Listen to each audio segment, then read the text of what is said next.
মুছলমান সমাজৰ পৰা ওলোৱা এজন ভাল ব্যৱসায়ী আৰু একাডেমিচিয়ান তেওঁ খতম কৰিবৰ কাৰণে বোলে আমাৰ মুখ্যমন্ত্ৰীজনৰ জন্ম হৈছে ক্ৰছ কাৰেণ্ট নামৰ চেনেলটোৰ যিজন সাংবাদিক কি আছিলে নামটো কি নাম দিলৱাৰ হুছেইন মজুমদাৰে যেতিয়া বেলেগে সাহস নকৰোঁতে বেলেগ সাংবাদিকে কথা ক'বলৈ সাহস নকৰোঁতে আমাৰ দিলৱাৰ হুছেইন মজুমদাৰে যেতিয়া ক'লে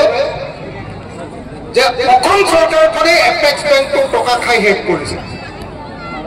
লগে লগে ক'লে যে মহবুবুল হক আৰু দিলৱাৰ হুছেইন হকক খতম কৰিবৰ কাৰণে মই মুখ্যমন্ত্ৰী হৈছোঁ হয়নে সন্দেহ নহয় আজিকালি কি হয়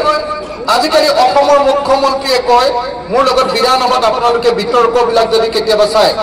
মই কেতিয়াবা বিধানসভাত যে কথা কওঁ আপোনালোকে কেতিয়াবা চাই নে নাচায়